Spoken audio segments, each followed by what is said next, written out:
Gênesis capítulo 23. Todos acharam?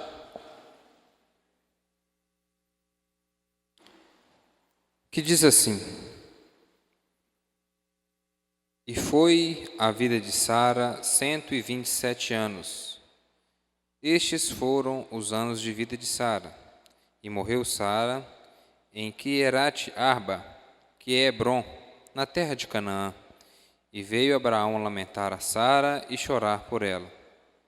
Depois se levantou Abraão de diante do seu morto e falou aos filhos de Et, dizendo: Estrangeiro e peregrino sou entre vós.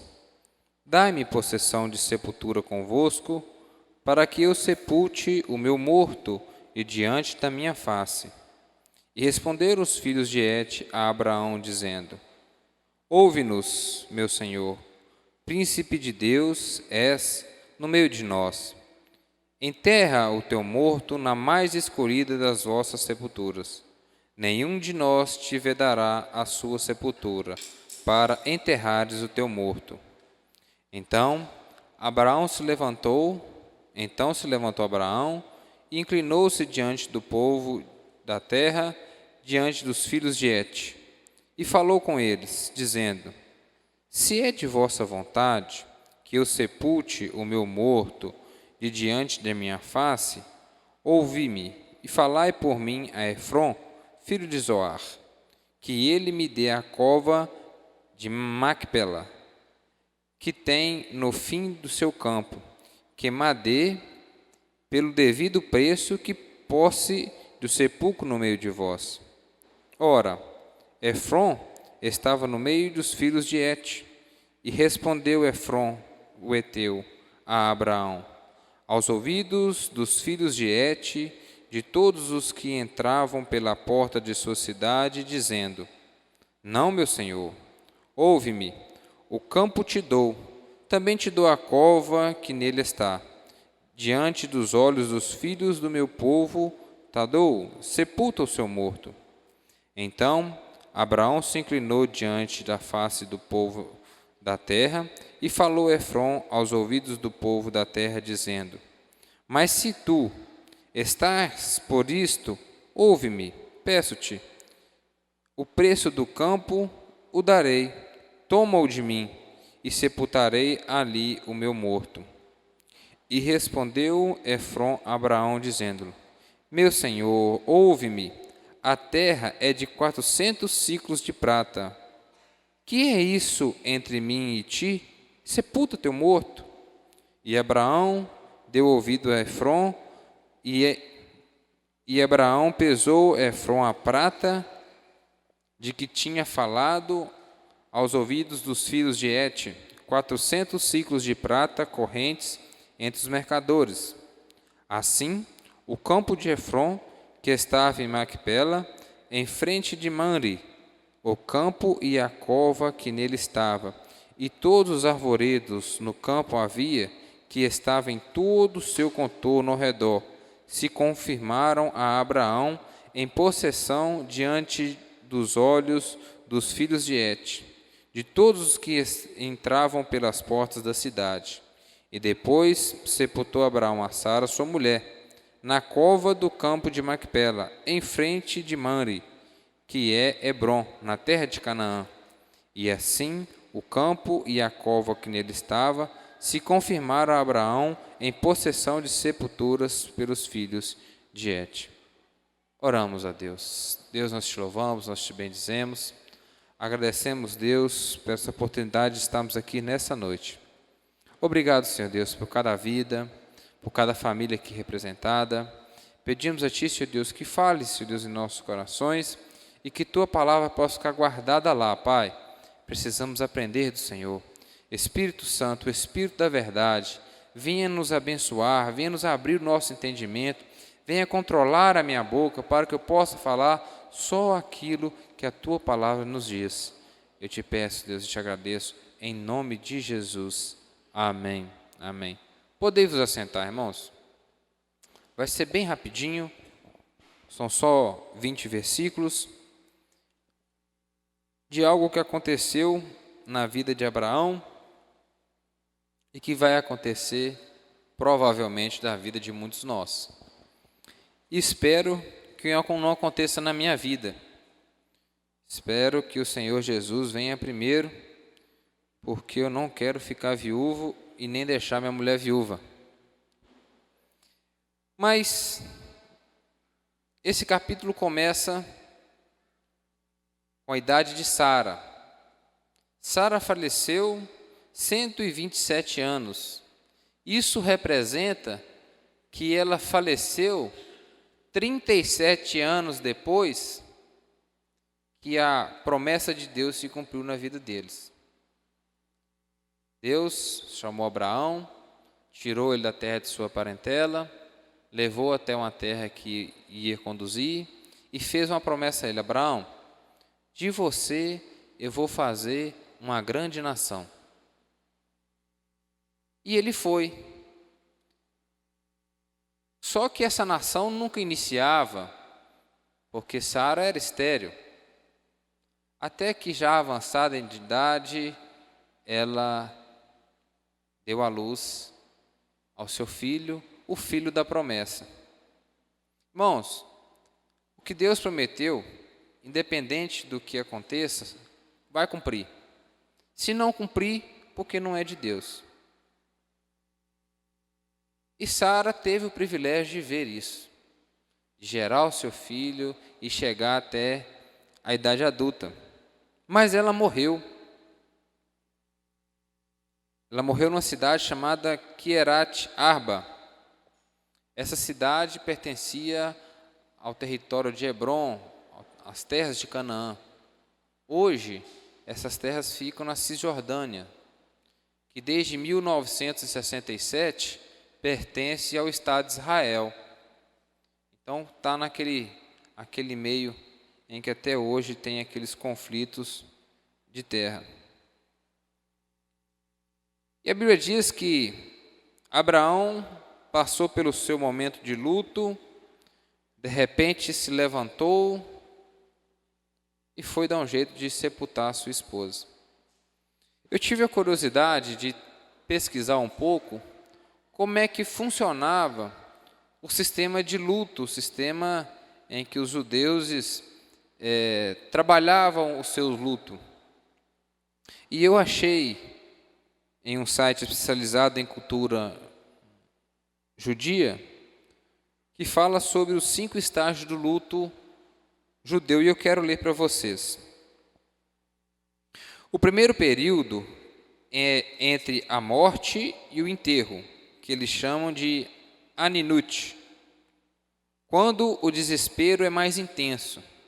Durante esse tempo, não apenas as amenidades sociais, como também as exigências religiosas positivas foram cancelados em reconhecimento ao estado de espírito do enlutado, ou seja, eles não fazem nada, as obrigações que eles têm, eles não fazem, inclusive as religiosas, ficam apenas em luto dentro de suas casas. O segundo estágio consiste nos primeiros 3 dias após o funeral, dias devotados a choro e lamentações. Durante esse tempo, o enlutado nem sequer responde a cumprimentos e permanece em sua casa, exceto sob circunstâncias especiais. É um tempo em que se desencoraja até visitas ao enlutado, pois ele é cedo demais para consolar os enlutados quando as feridas ainda estão tão frescas. Então, durante 3 dias, irmãos, recomenda-se até eles não receberem visitas, porque eles ficam dentro de suas casas, chorando, pranteando, alguns rasgam suas vestes, ficam sem até conversar uns com os outros, por causa do processo de choro e luto. O terceiro é o período do Shifá, que eles chamam. O Shifá é os 7 dias seguintes ao enterro. Este período mais longo inclui os primeiros 3 dias. Durante esse tempo, o enlutado emerge do estado de luto intenso para um novo estado de mente, no qual está preparado para falar sobre a sua perda e aceitar consolo de amigos e vizinhos.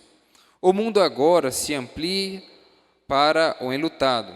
Embora ele permaneça dentro de sua casa, expressando sua tristeza por meio das observâncias do Avelut, senta-se num banco baixo, usa chinelos, abstém-se de arrumar-se e recitar o Kadish. Seus conhecidos vão à sua casa para expressar solidariedade ao seu sofrimento. O gelo interior, que vem com a morte do seu parente agora, começa a derreter, e o isolamento do mundo das pessoas e o retiro para dentro de si mesmo, agora, de certo, muda, relaxa e a normalidade começa a retornar. Esses primeiros 7 dias, aí ele já começa a receber visita, já começa a conversar com as pessoas, começa a compartilhar, e aquela tristeza, ou vamos falar, aquele estado de choque, começa já a se dissolver. O quarto estágio, os 30 dias em que seguem ao enterro, o enlutado é encorajado a sair de casa após o shifá e aos poucos retornar ao convívio social, sempre reconhecendo ainda que passou tempo suficiente para assumir as relações sociais plenas. O corte do cabelo ainda é proibido para os homens. E o quinto e último estágio é o período de 12 meses, que inclui o Sheloshim, durante o qual as coisas tornam ao normal e os negócios novamente se tornam rotina. Porém, o sentimento do enlutado ainda estão feridas pelas rupturas de seu relacionamento com um parente, e procura o entendimento e a diversão é reduzida. Ao final desse último estágio, o período de 12 meses, não se espera que a pessoa continue com seu luto, exceto por breves momentos que é observado. Na verdade, a tradição reprova uma pessoa por prantear por mais tempo que esse período prescrito. Nesse processo de luto gradual, magnificante concebido, o judaísmo ergue o enluto da tristeza e o desespero para a retomada do seu equilíbrio e retorno à sua vida normal. Isso foi retirado do site shabbat.org.br. Não creio, irmãos, que Abraão fez todo esse ritual, mas a Bíblia fala que ele passou por um momento de luto. E hoje os judeus mais ortodoxos seguem essa linha de raciocínio. Só por curiosidade, eu quis trazer para vocês. Após esse momento de luto, ele foi procurar o povo da terra em que vivia. A minha Bíblia fala sobre o povo de Et. Algumas Bíblias vai estar sobre hititas. Alguma fala sobre hitita aí? Ou todos está falando Et? Da Gisele? Só da Gisele? A irmã Fátima. Os hititas, irmãos, são descendentes de Cã. Vocês lembram quem é Cã? Cã é um dos filhos de Noé. E Abraão é descendente de qual dos filhos de Noé? Sem. Então, de certa forma, são povos que surgiram da mesma linhagem, dos filhos de Noé.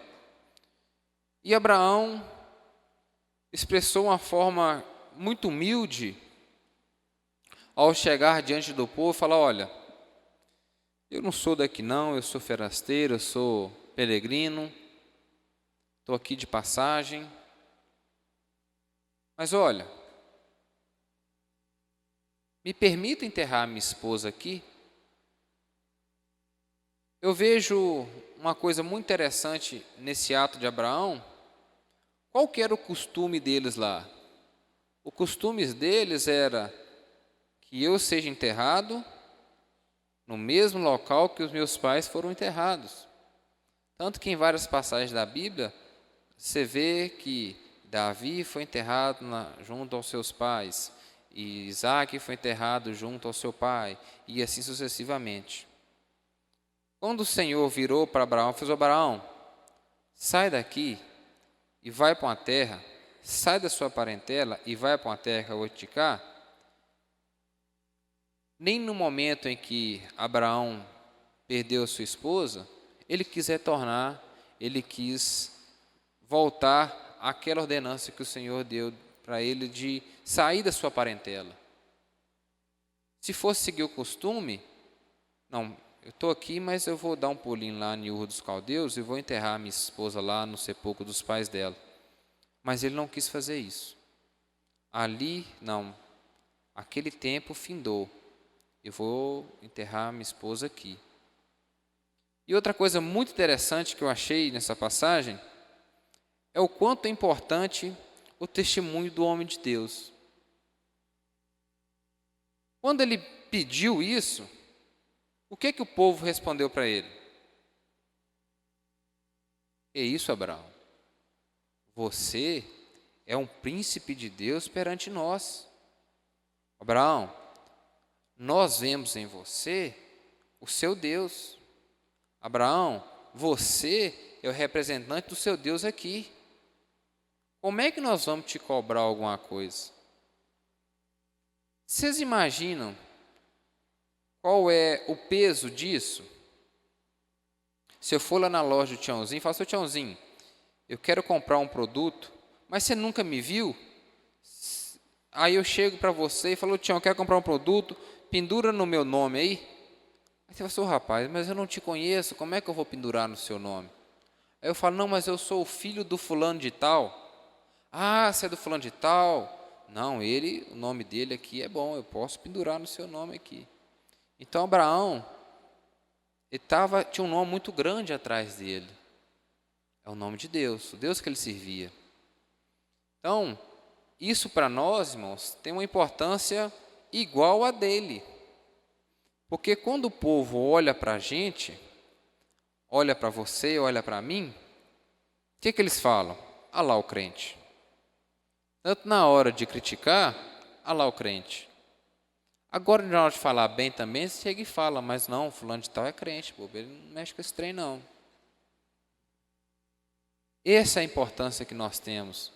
E isso foi provado na vida de Abraão, a ponto do povo virar para ele e honrar ele de tal forma, falar assim: Abraão, escolhe o lugar mais nobre para você enterrar o seu morto. Pelo quem falou aqui e pela expressão que nós vimos, mostra que o homem que falou isso, Efron, não era um homem qualquer. Mostra-nos aqui, ou me deixou aparecer, que era um homem de cargo importante lá. Ele estava diante do povo e falou: qualquer lugar, Abraão, de maior honra que você escolher, isso vai te ser te dado, e ninguém vai tomar, e por preço nenhum. Está vendo, irmãos? Como dai honra a quem merece honra, o próprio povo, a quem ele mesmo alegou que não fazia parte dele, que era peregrino, o honrou, porque ele honrava a Deus com todo o seu viver. Se nós pegarmos o exemplo desse homem aqui e seguimos para as nossas vidas isso, não vai ser diferente. Escolhe o lugar de maior honra. Às vezes eu paro nessa passagem e fico olhando e imagino numa praça cheia de pessoas, que um homem chega triste e todo mundo começa a olhar e ver: mas peraí, Abraão está triste, olha lá.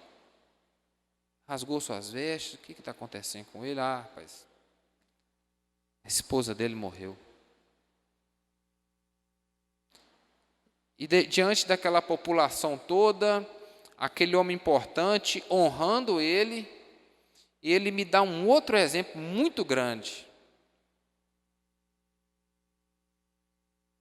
Se é do bateu à vontade, se realmente você quer, olha, tem uma gruta lá naquele local, vamos lá conversar com o dono dela para mim, que eu quero comprar aquela gruta, aquela local, para me sepultar a minha esposa lá. E eu quero pagar ela o valor que ela tem. E aquele homem, com o poder que ele tinha, o que falou para ele? Não, você não vai pagar nada. O que é isso entre eu e você, rapaz? Uma grutinha daquela? Aqui, eu vou te dar uma gruta, não, eu vou te dar a gruta e os campos também. Mediante um povo todo. De repente, eu ou nós, no jeitinho brasileiro nosso, assim, nossa, nem tudo foi perdido, né? Perdi a esposa, mas ganhei um campo, ganhei uma terra, ganhei um negócio, não vou pagar nada por isso. Vou receber esse favor que ele está me fazendo aqui, ainda sair no lucro do campo ainda, não vou pagar nada, lugar é beleza, minha vontade é enterrar minha esposa lá. Mas eu vejo, irmãos, que às vezes tem alguns favores que nos saem muito caro. E ele tratou de manter a honra em que o Senhor merecia e que ele merecia. Eu disse, não, eu agradeço demais a honra que você está me direcionando. Mas, por favor, coloca o preço. Olha, isso não é nada não. Entre eu e você, aquilo ali não faz diferença. E creio que não fazia muito mesmo, irmãos. Porque no Brasil hoje, um lote aqui em Patinga, há 50 anos atrás, quem estava aqui há 50 anos atrás? Alguém estava aqui? Ninguém, né? Há 50 anos atrás aqui em Patinga, você talvez tocava um lote num burro, numa mula, num cavalo, não tinha valor nenhum. Hoje bota cavalo e bota mula nisso para você pagar um lote aqui. Lá talvez não tinha valor. Mas Abraão falou assim, olha, põe preço, eu vou comprar. Dessa mesma forma, que o preço que ele falou, diante de todo o povo, ele pagou corretamente. Irmãos, há alguns favores que custam muito caro.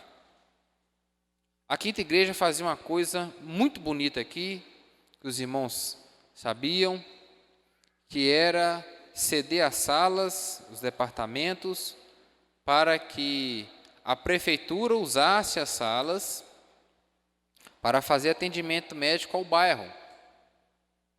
Era um favor que a prefeitura, que nós, como Quinta Igreja, fazíamos à comunidade, à prefeitura. Mas em momento algum deixou com que nós ficássemos devendo algum favor ou precisando fazer alguma coisa à prefeitura que fosse contra a nossa forma de pensar e de agir. Nós não temos rabo preso com a prefeitura e nem a prefeitura tem com a gente. O que fizemos é o quê? Uma obra social em prol do bairro. Não precisamos pedir voto para ninguém, não precisamos fazer campanha eleitoral para ninguém, e fizemos a nossa obra, fizemos a vontade de Deus. Então, irmãos, o que eu quero dizer para vocês nessa noite é: honre a Deus, que você será honrado, assim como aconteceu com Abraão. Tenha certeza que a sua promessa, a promessa que Deus fez para você, vai se cumprir, mesmo que você morra depois, como é o caso de Sara. Outra coisa, seja honrado também perante o povo. Perante o povo.